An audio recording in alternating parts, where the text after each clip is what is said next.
The purpose of this podcast is simple. We want you to get to know your doctor before meeting them in person, because you're making a life-changing decision and time is scarce.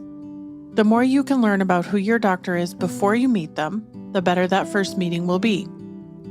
There's no substitute for an in-person appointment, but we hope this comes close. I'm your host, Eva Shea, and you're listening to Meet the Doctor. Welcome to Meet the Doctor. Today, my guest is Dr. Douglas Steinbrech. Can you tell us a little bit about yourself, Dr. Steinbrech? Yeah, I'm so excited to be here. It's nice to talk with you today. I am a board-certified plastic surgery specializing in aesthetics and particularly aesthetics for men. That's my interest. That's we started doing it about 10 years ago, and we found that we have a great patient population. There's a demand for it, and these poor guys have never had the right techniques or the right surgeons doing what they need to have. So we decided to completely focus it. It's completely changed my practice. It's completely changed my practice base. It's completely changed my life and my life for my family. So I'm really excited to be here to talk about that. Any kind of man, a specific type of man, a specific age? Is it even more focused than just men or just any man? It's all men, but this is a great thing about it, is we have it to the different, what I call iconotypes. So if you go to my website, and there's a male+plastic+surgery.com, that's the main website, but then we also have one for New York, Chicago, and LA. But when you go to it, right away, you get an opportunity to pick what type that you want to be. So we have 5 different iconotypes. We have the male model, we have the daddy next door, we have the executive, we have the bodybuilder, and then we have it's sort of a play on the biggest loser. We have the biggest winner, somebody that's lost a lot of weight. And what you can do is men like to just get right to it, and they just want to click on the one that agrees with what they're looking for. And once you press that button, then it goes right to another area of the website that says these are most likely the procedures of improvement that you'd be looking for. And that cuts right through everything, because then it really helps patients. They know what kind of person they are, and it helps them find what they're looking for immediately. It's really smart.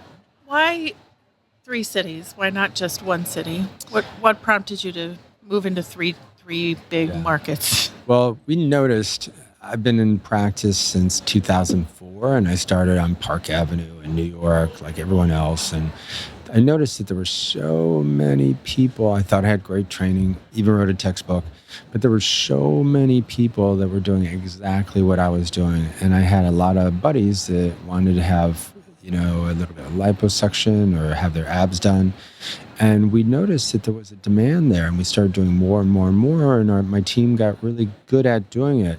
And so there was one key moment in time where my patient coordinator, she said, you know what, Dr. Steinbrech, you need a patient education website, a website that caters to men or educates men, because there's no one else that had that. So we made that website, and boom, it went viral. That's when everything happened. That's when I went from doing 15% men up to 85% men in New York. In LA, 100%, and in Chicago, about 95%. And why did we go into different cities? Because we saw that the number 2 market, or people that really wanted this and weren't getting it, was in Los Angeles. And why did we go to Chicago? Because in Chicago, I'm from the Midwest. I'm from Iowa. Hello, Solon, Iowa, right between Cedar Rapids and Iowa City. I grew up there, and I know how Midwesterns think, because I'm Midwestern, and we all think in the Midwest, if you can't find it in the Midwest, then it's not worth getting. So they will go to Mayo, they'll go to Chicago, and that's why I went to Chicago. People in New York or LA, they'll fly all over the world to find the right person to do it, but Midwesterners want to stay local. So we knew we kind of had a captive audience, a group of people that needed these services, but they wanted them to be brought to them. And so that's why we went in. But the real thing is what I want to do is build something. We're building these other cities and then putting other surgeons in to help us to make great teams and create really 3 centers of excellence nationally for men's plastic surgery. So you have, wherever you are in the country, you have one regional area that you can go to. Now, as things continue to expand, we may go into Miami, Dallas, San Francisco, and then other more regional sub areas. But for now, we want 3 centers of excellence. We want to just always focus on quality, and that's why we went to those 3 places. Let's go back to Iowa for a second. Yeah. I'm from Minnesota. Oh, that's great. I thought it was pronounced Minnesota. It used to be. When I was younger. That's how we said it. I'm just teasing. So, you grew up in Iowa? Yes. And then how did you get out of Iowa? So I was in Iowa, and I went to undergrad at the University of Iowa and the medical school there. And I really loved it. But during that period of time, I did some research at the NIH. So that's in Maryland, in Washington, D.C., really. And one of my doctors said, he was this really smart guy, Steve Rosenberg. He was head of the Cancer Institute, the National Cancer Institute, and head of the surgery branch. And he said, Doug, he said, you can always go back to Iowa, but if you're going to do your training, you just need to have a little hybrid vigor. You need to he said, go left or right, which means go to the East Coast, go to the West Coast. There are a lot of great institutions in the Midwest, but you just need to go back to the Midwest and bring something back. So I took that advice to heart. I really interviewed all over the country, and I just loved NYU. It has an incredible plastic surgery reputation. It's really one of the top places for plastic surgery and aesthetic plastic surgery in particular. And I was lucky enough to train there. Then I ended up having so many friends in New York, I just never got back to Iowa. That's how it happens. But I love it. Iowa gave me great values. The Midwest gave me great values. It gave me this work ethic that there's no way that I would have been able to do the things that our team has been able to do if I didn't have that work ethic, and I attributed that to the Midwestern values. Do you still go back there ever? Are your parents there? Yeah, we lost my father, sadly, but my mother is still there, and my family, a lot of my brothers and sisters actually moved back to Iowa sort of to be with the family, and I do go back. But most times I try and get them to come out to New York and see us out at the beach in Long Island. Which beach? East Hampton. My dad's from Uniondale. Yeah, sure. I know that. Long Beach. Yep. So. It's great. Okay, so you land in New York. You've decided you're going to do something completely different, and you hit on something. You said it was your website. So what year was that? If it was your website that went viral? Made the website in 2014. So it's almost been 10 years, and we've been in LA for 7 years now, Chicago for 3 years. Was there a social media aspect to that explosiveness? Yeah, there definitely was. I mean, we started on Facebook because Instagram really hadn't caught on then. And then once Instagram happened, that was a huge dynamic because it also was a huge part of the reason why more men are having plastic surgery now is because they never used to see their friends from high school until the 25th year reunion. Now they're seeing their friends every single day, and everyone's keeping tabs of everyone else.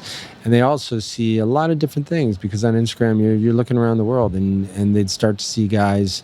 It used to be the only time a guy would take off his shirt would play like shirts and skins, play basketball. Other than that, you'd never see it except on underwear models. Now guys are going to the gym, they're taking off the shirts, they're flexing in front of the mirror in the locker room, and everybody's showing their abs, they're showing their chest, they're showing these body parts and their face. And they weren't doing that before. And now it's a lot more of a visual thing. And guys are seeing this and they want to stay fit. And that has created a huge demand for men's plastic surgery in the last 5-10 years. What kinds of photos do you post on Instagram? Progress photos, so mainly before and after photos, but a lot of times there are videos about our procedures that we do. And then many times it can just be a testimony from the patients about how they're, so happy with the result. So, and then we have some kind of fun staff things where staff will ask me questions or I answer questions for patients, all those things. It's all about education for, for a prospective patient or for patients that we've had all along. Are there specific procedures that you see come back over and over and over? Yeah, I started a couple of things. One's called Bodybanking, and that is sort of what I'm known for. Everybody knows a lot of people know what a BBL is. So it's this like a gluteal augmentation that a lot of women have done, or Brazilian butt lift. Now it's sort of debatable whether or not it's appropriate to use the words Brazilian butt lift, but it's still in the sort of common vernacular. But I did something a little different. Instead of putting all that fat in the glutes, I took all that fat and I isolated the cells for structure and volume and injected them into the dude's shoulders, the anterior lateral posterior deltoid, up in the trapezoid region, so they have a nice thick muscular neck, and into the chest, upper inner chest. And then we can put it anywhere else. We can put it in the glutes, but not a Kardashian kind of thing. We keep it more centrally located, very athletic, or we can put it into your quads, your calves, your biceps. We can put it wherever you want it. So that's been a game changer, because if you don't do body banking, if you don't put those cells into another desired area, if you only do liposuction, number one, aesthetically, you're designing a surgery where you're only doing half the surgery. So as a patient, you're only getting half your money's worth, because the whole power of changing your shape is not just by subtraction and addition.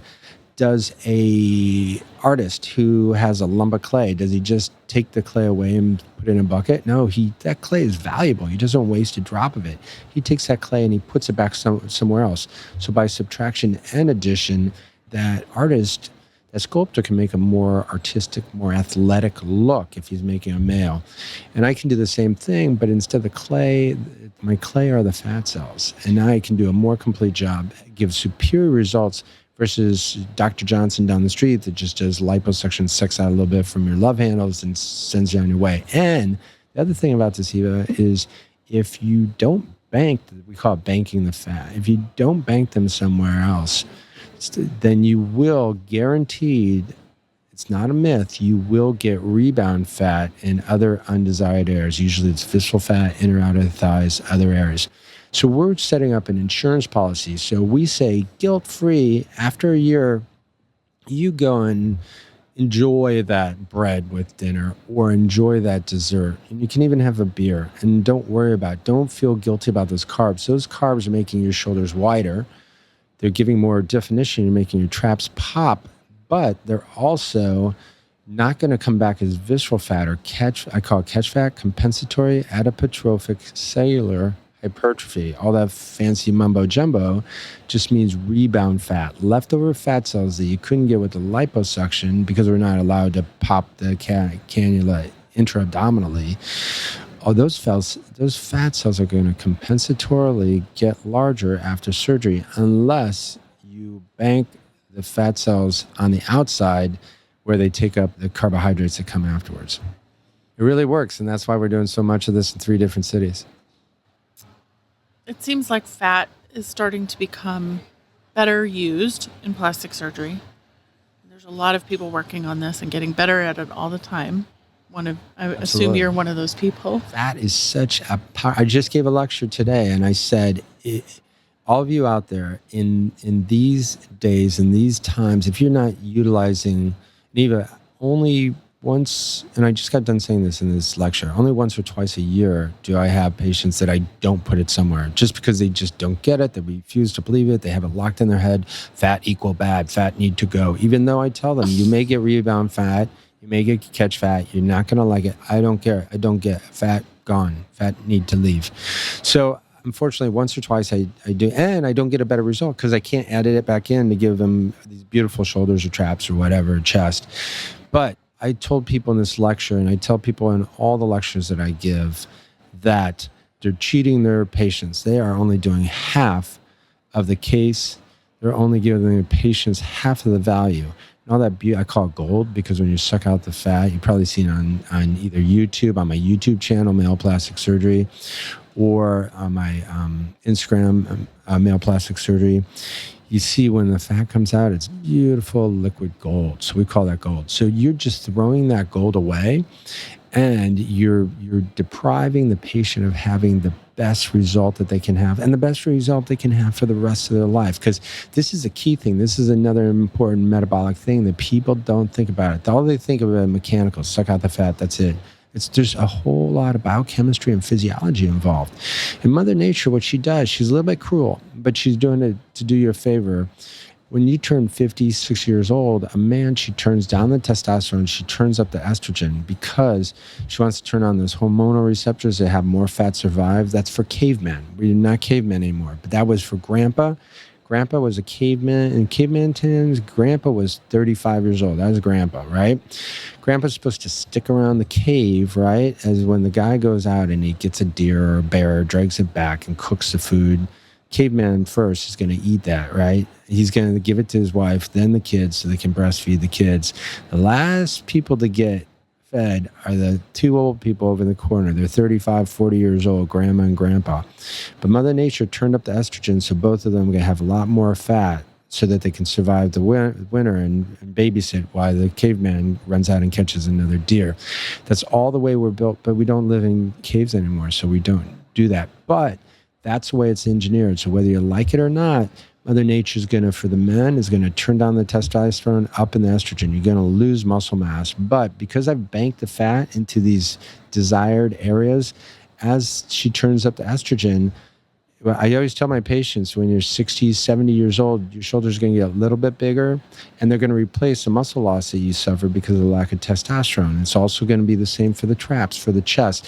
And you're going to write me a thank you now that this stuff really, really worked. We get immediate benefit, but it continues to be the gift that continues to give and follows you accordingly with the changes that you have in your metabolism and your hormonal levels. It really works. I recently heard from another plastic surgeon that he could tell by the quality of someone's fat what their health was like. Have you seen this? Yeah, you can. If people just have really oily, sort of greasy fat, that may be an indication that their tissues just aren't as robust. Or nutritionally, this is another thing that I harp on, is people have to be really well carb loaded as they go into surgery. And that's when we get really beautiful plump cells that make a higher percentage of survival. Like you always hear these stories of the woman, oh, I went and got my BBL, I got my Brazilian butt lift, and all the fat went away. Well, yeah, the fat went away because either the doctor didn't know how to process it properly, or he or she didn't know how to inject it properly. But a lot of times it's because you went home and you starved yourself because you thought, okay, I'm going to go cold turkey. I'm just going to stop eating because I just had plastic surgery. Absolutely 100%, 180% the wrong thing to do. After you had surgery, you need to carb up as much as you can to prevent problems with the wounds falling apart, with infections, with fluid collections. That's one thing. But the other thing is all those good cells that got put in your backside, or for the men that I do, in the chest, shoulders, and the traps, that gets eaten away. It gets cannibalized because your body is trying to use that energy to survive and heal the other places. So I make everyone carb up for a full 28 days afterwards. And I tell them, look, you can go on a low carb, modified low carb, keto diet, paleo diet, a hunger strike. But it's got to be after 28 days, after everything's all healed up.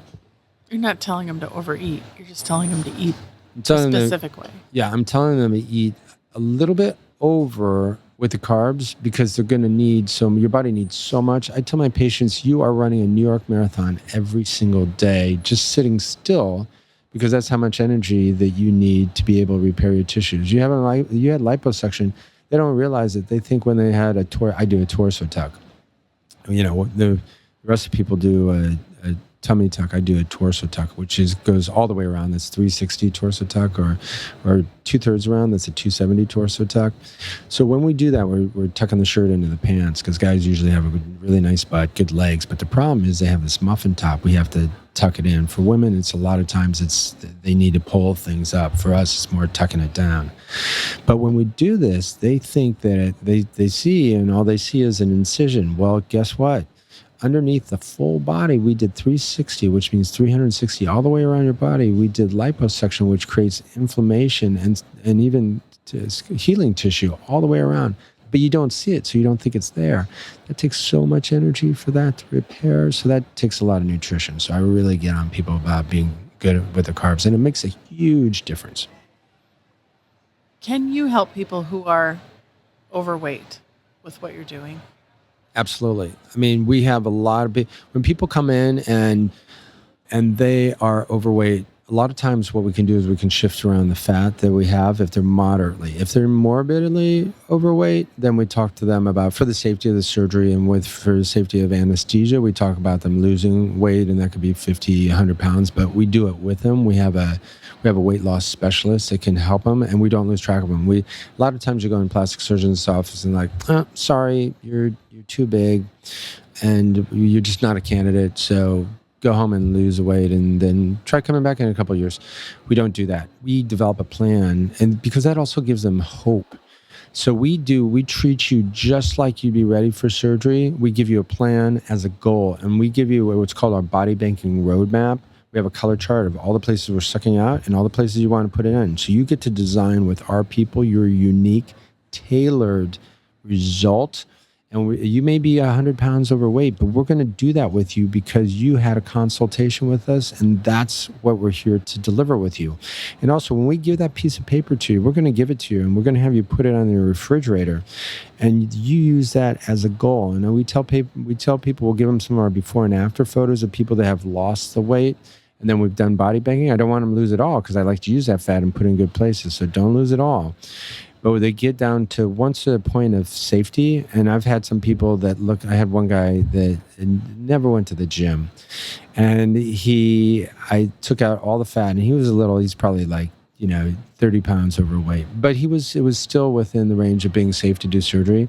I took out all that fat. I put it all in his shoulders, his chest, and we had a lot, so I loved it. It was so great, and it made such a huge difference for him. We put it in his chest, shoulders, traps. That's a triple play. But then I had more. I had left over because he had such an ample supply that we got some in his glutes, we got some in his calves, we got some in his biceps, and he had a total torso transformation. And he went from looking like a guy never worked out and like a chubby kind of hefty guy to looking not necessarily like a ripped bodybuilder, but he looked like a weightlifter. He looked like he was very strong. And the great thing about it that I love, number one, he started going to the gym because it inspired him. Because he's like, wow, this is what I could look like. Now I'm going to start doing it. So he's building muscle underneath it. The other thing that when I see my patients after I've done the body banking and after they come in big shoulders that they never had in their life and probably never would be able to get to at the gym anyway, because we're just creating something completely different.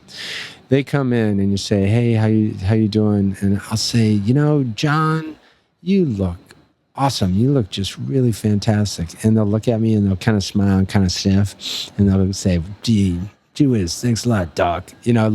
And the way they say it is as if that they earned it themselves by going to the gym.